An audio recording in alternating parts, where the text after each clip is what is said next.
ہوا ہے اس پہ تمام مکاتب فکر نے دستخط کر دیے ہیں. آپ بھی اس کو مان لیں. میں نے کہا میں وہابیوں کا بیٹا ہوں, پڑھے بغیر نہیں مان سکتا. میں نے دیکھا اس میں شک جیم تھی, دال تھی.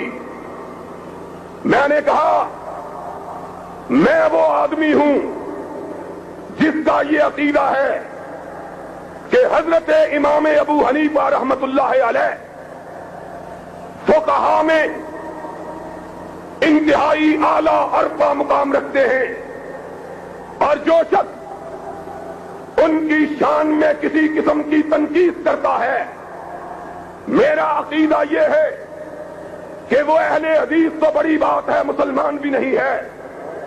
لیکن سن لو, اس کے ساتھ ہی میرا عقیدہ یہ ہے کہ کائنات کے اندر اگر معصوم رب نے کسی کو بنایا ہے تو صرف آمنہ کے لال کو بنایا ہے اور کسی کو نہیں بنایا.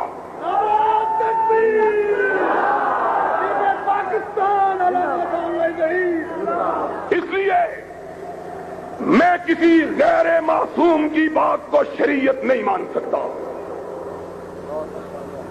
مجھ کو قتل کرو, دار پہ کھینچو مجھ کو قتل کرو, دار پہ کھینچو مجھ کو. میں نے یہ جرم کیا ہے کہ میں سچ بولتا ہوں. تمہارے جی میں جو آئے کہہ لو, لیکن ہمارے جیتے جی قرآن کے علاوہ, رحمت کائنات کے فرمان کے علاوہ کسی بات کو شریعت قرار دیا جا سکتا میں نے نہیں. اور میرے تو اکابر نے, میرے اسلاف نے اس وقت یہ نعرہ رستاخیز بلند کیا تھا جب واقعی حق کہنے کے جرم میں لوگوں کو پھانسی پہ لٹکایا جاتا تھا. اور اس وقت انہوں نے اس حقیقت کا اظہار کیا تھا جب بر صغیر پاکستان اور ہندوستان کی بستیوں میں وہابی ٹاما ٹاما ہوتا تھا. کسی میں ایک, کسی میں دو, انہوں نے یمین اور یسار کو نہ دیکھا. اور آج تو میں کہتا ہوں, گئے دن کے تنہا تھا میں انجمن میں, یہاں اب میرے راستاں اور بھی ہیں. میں تو اس دور میں ہوں کہ اللہ کے فضل و کرم سے خیبر سے لے کر کراچی تک اہل حدیث اس ملک میں اپنی قوت اور طاقت کو منوا چکے. اور حفیظ کے الفاظ میں, حفیظ اہل زبان کب مانتے تھے, بڑے زوروں سے منوایا گیا ہوں. منوایا ہے ہم نے اپنے آپ کو. اب دنیا کی کوئی طاقت اس ملک میں اہل حدیث کی قوت اور طاقت سے انکار کرنے کی جرات نہیں کر سکتی. یہ زانی نے بات کہی تھی. وہ دن گئے جب اہل حدیثوں کے سر خیل نام نہاد سربراہ انگوٹھا لگانے والے ہوتے تھے. آج تمہیں ان اہل حدیثوں سے پالا پڑا ہے, خدا کے فضل و کرم سے, جو تمہیں برسہا برس تک پڑھا سکتے, درس دے سکتے ہیں. اور میں نے یہ بات میں نے کہی, سنو, بے جیم دال تم نے رکھا, بے ٹھیک ہے, جیم غلط ہے, دال غلط ہے. میں نہیں مانتا. میرے امیر نے کہا میں نہیں مانتا, میرے یاروں نے کہا ہم نہیں مانتے. اور کہتے ہیں ان کی حیثیت ہی کوئی نہیں. وصیت ہی کوئی نہیں تو پھر تکلیف کس بات کی ہے؟ ہمارے بغیر منوا کے ذرا دکھاؤ تو صحیح، اور یہی چراغ جلیں گے تو روشنی ہوگی۔ اور ان کو چہروں کو مت دیکھو کہ شام ہی سے بجھا سا رہتا ہے، دل ہوا ہے چراغ مفلس کا۔ کوئی اہل حدیث کی نمائندگی کا دعویٰ نہیں کر سکتا چاہے کسی کے کندھے پہ سوار ہو کے آ جائے، اور اہل حدیث وہی ہے جو نہ غیروں کا سہارا لے نہ دوسروں کا سہارا لے، وہ وہی بات کہے جو قرآن میں موجود ہو، محمد کے فرمان میں موجود ہو۔ کہیں گے تمہارے مان گئے، ہم نے کہا جو مان گئے وہ جان سے گئے، اور جو مان گئے وہ جان سے پہچان سے بھی گئے۔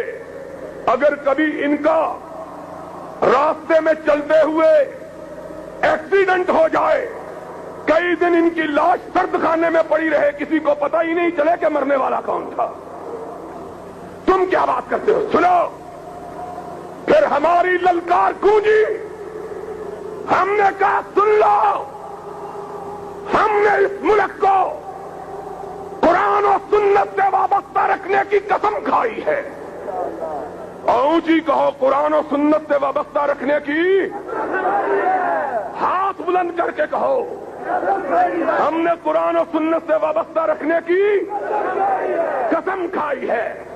دنیا کا کوئی شخص ہم سے غیر شریعت کو شریعت منوا سکتا نہیں، انگوٹھے لگا دیے، جنگ میں مضمون چھپاؤ، لوائے وقت میں چھپاؤ، آسان لائی زہر کی کیا حیثیت، اور جیم بھی ٹھیک دال بھی ٹھیک۔ اور ایک مولوی صاحب نے کہا انگریز کے قانون سے تو اچھا ہے، میں نے کہا نہیں، حضرت علی مرتضیٰ نے کہا تھا کلمۃ حق ارید بہا الباطل، بعض دفعہ سچی بات کہہ کے مراد جھوٹی ہوتی ہے، انگریز کے قانون سے اچھا نہیں ہے۔ مجھ سے نوائے وقت کے نامہ نگار نے پوچھا کیوں؟ جواب چھپا، میں نے کہا انگریز کے قانون کو ہم نے کفر سمجھ کے مانا تھا، محمد کی شریعت سمجھ کے نہیں مانا تھا۔ ہم کو آج غیر شریعت کو شریعت منوانا، اور پھر ان فقیروں کی بات رنگ لائی، اور ہم مسکرائے کہ کیا عشق نے سمجھا ہے اور کیا حسن نے جانا ہے، ہم خاک نشینوں کی ٹھوکر میں زمانہ ہے۔ بڑی بڑی جماعتیں بسمل کی طرح تڑپ رہی تھی، کہہ رہے تھے بیڑا غرق ہو گیا ہے، استحسان لائی ظہیر نے سلپ پٹ کر دیا۔ پھر جواب ملا کوئی نہیں، ہم نے جلسے کیے، پاکستان کی ایک آدھ جماعت کو چھوڑ کر کسی جماعت کا اتنا بڑا جلسہ نہیں ہوا، اور جلسے ہوں گے، اور بولا جلسے، اونچی بولا جلسے، جلسے انشاءاللہ اہل حدیث کی قوت منوائی جائے گی۔ مانے، پھر بورڈ بیٹھا، اب پھر بددیانتی برتی گئی ہے، ہم سے اسی لیے ناراض ہیں، ہم سے اسی لیے خفا ہیں کہ دنیا کا کوئی شخص ہم کو ورغلا نہیں سکتا، بہلا نہیں سکتا۔ اور حضرت صاحب وہ ہیں کہ شاعر نے کہا تھا کھلونے دے کے بہلائے گئے ہیں، تمناؤں میں الجھائے گئے ہیں۔ میں نے کہا ہزار دام سے نکلا ہوں ایک جنبش میں، جسے غرور ہو آئے کرے شکار مجھے۔ ان پڑھ لوگ بیٹھے، نہ اصول حدیث سے واقف، نہ اصول فقہ سے واقف، اور میری بات کا غصہ نہ کرنا، نہ اصول اسلام سے واقف، مگر نہ لوگوں، اہل حدیثوں تم بھی سنو، اور میرے یار جو میری تقریر سننے آئے ہیں وہ بھی سنے. مجھے بتلاؤ تمہیں کبریا کی قسم ہے, تمہیں ذات خدا کی قسم ہے, اور قرآن و سنت کا معنی بھی کسی کو آتا ہے کہ نہیں؟ اور بولو قرآن کا پتہ ہے کس کو کہتے ہیں, سنت کا پتہ ہے کہ نہیں؟ یہ جید علماء ان کو قرآن و سنت کا علم نہیں ہے. کیوں؟ نیا ترمیمی بل جو پاس کیا اس میں کیا لکھا؟ اس میں لکھا ہماری یلغار پہ, ہماری للکار پہ, اس پہ لکھا شریعت قرآن و سنت کا نام ہے, اور نیچے لکھا توضیح, نیچے لکھا توضیح, وضاحت. اور بتلاؤ قرآن و سنت کا معنی سمجھنے کے لیے وضاحت کی ضرورت ہے؟ بچے کو بھی پتا, جو بچہ مسلمانوں کے گھر پیدا ہوتا ہے اس کو بھی معلوم ہے قرآن کس کو کہتے ہیں, سنت کس کو کہتے ہیں. لیکن لوگ بڑے دل فریب نعرے لے کے آئے, اور جانتے ہیں یہ قوم نعروں پہ بڑی الجھتی اور بڑی جلدی لک جاتی ہے. سین دال کو بدلا توضیح کے عنوان سے 1 2 3 4 میں وہی غیر معصوم کی بات کو شریعت بنانے کی سازش کی جو پہلے بل میں موجود تھی. کہا قرآن و سنت کی توضیح کیا ہے؟ قرآن و سنت کے سمجھنے کے لیے خلفائے راشدین کی سنت نمبر 1 ٹھیک ہے. اہل بیت اعظام, کون اہل بیت اعظام؟ شیعوں کو خوش کرنے کے لیے کہا گیا کہ تشریح کے اندر نمبر 2 قرآن سمجھنے کے لیے اہل بیت اعظام کی ضرورت ہے. تیسری بات کہی گئی اجماع امت کی ضرورت ہے, اور جانتے ہو اجماع امت کسے کہتے ہیں؟ اجماع امت نام ہے قومی اسمبلی کے ممبروں کا. یہ ممبر جن بیچاروں کو الف کا نام کوکا بھی نہیں آتا, ان کو کہتے ہیں یہ اگر کوئی چیز کہہ دے تو یہ بھی کتاب و سنت ہے. چوتھی بات وہی کہی جو پہلے کہی تھی کہ مسلمہ فقہا اور مجتہدین کی آراء.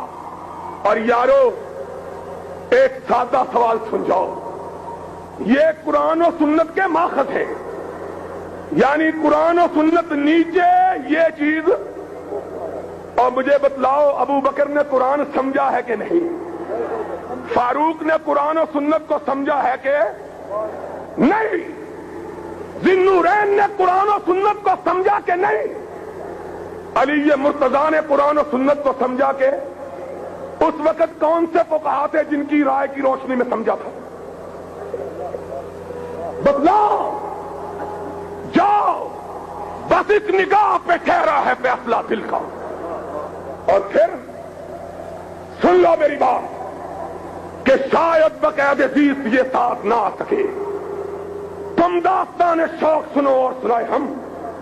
اس غدار سے, رسول اللہ کے اس غدار ضیاء الحق سے اسلام کے نفاذ کا مطالبہ کرتے ہو جس نے محمد الرسول اللہ سے بے وفائی کی ہے.